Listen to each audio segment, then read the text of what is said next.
Here's a lesson on how to not die in Banished. The most important thing in surviving Banished is understanding which food sources give you the most bang for the buck. The best food source seems to be gatherers' huts. You want to assign as many people as you can to these positions. They gather much more food than they consume, so they are able to provide much more for people who aren't gathering food, allowing your people to focus on things other than gathering food. They also provide more variety in the diet, and they work well with other buildings, such as the herbalist, forester lodge, and hunting cabin. Fishing docks are great to have, as they too bring in a lot of food. However, they must be spaced out because overfishing leads to worse production later on. Pastures are another good way to bring in food, along with other useful resources. If you're not keen on hunting cabins, cows and sheep provide wool and leather for clothing. Chickens, on the other hand, take up very little space and provide chicken meat in addition to eggs, which are almost as valuable as meat. Farms might look pretty promising, but they have a lot of problems. They don't produce anything during the winter. After fall harvesting is done, farmers linger around working as laborers. You might think that you can just assign them to work other jobs during the winter, but it's very easy to forget that they're not assigned to the farm when spring comes around again, and by the time you remember to reassign them to the farm later on, it's too late. Additionally, they don't add much variety to the food supply, and if anything happens to the farm, a huge chunk of food production is lost. Although farms aren't great for the reasons mentioned previously, they are good for adding surplus food. Once you've got a stable food source, look into farming to add onto it, so you'll always end up with extra food. To determine if your food is stable, you have to have at least some extra food in the storehouses each season. A good estimate is to have 100 foods stored away for each person you have in your town. If you have 10 people, that means you should be storing 1,000 food. This is a good insurance that even if you fail to get food for the entire year, your people will probably not starve. There are some buildings that are fantastically helpful, but are totally unnecessary to have, especially early on when the number one goal is to not die. These are some of those buildings, in no particular order. Build a blacksmith and tailor before your citizens run out of tools and clothes. Without those, efficiency immediately goes down, and it becomes hard and time-consuming to get anything done.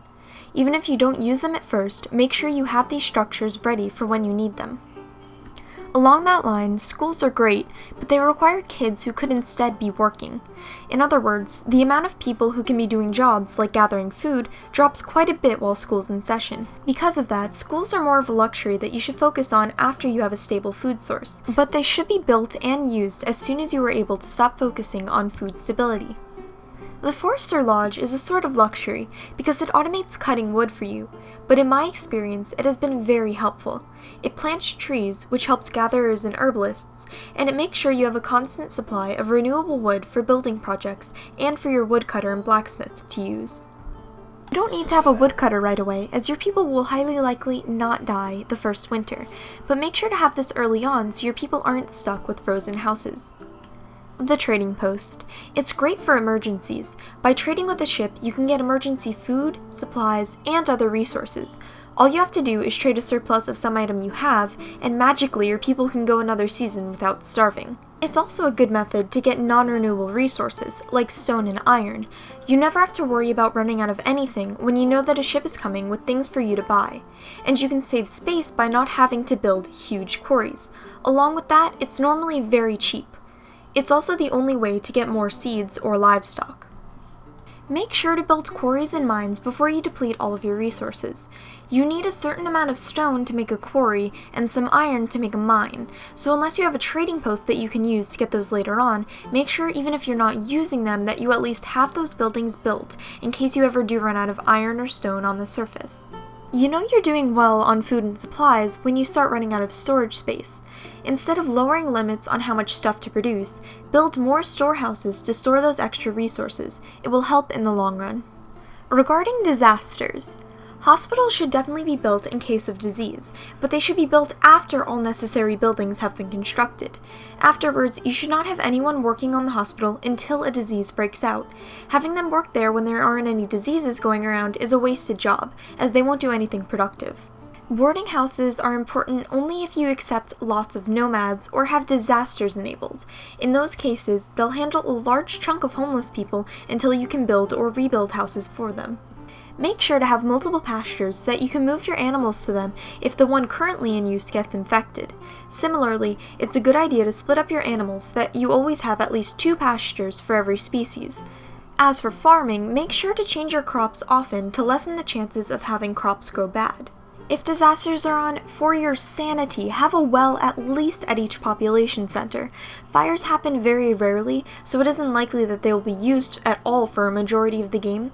But in case a fire does strike, it's a terrible feeling to have half of your town burnt down because you didn't build a single structure. Build a few different town hubs. Regardless of which disaster happens, it's always better to have only a part of your town suffer than the whole town to be taken down by a single fire or tornado that happens to strike all of your buildings. If you have at least 2 places among which your population is split, not all of your people are likely going to die as a result of a single disaster. Use these tips carefully and you'll be on your way to ruling over a group of virtual people.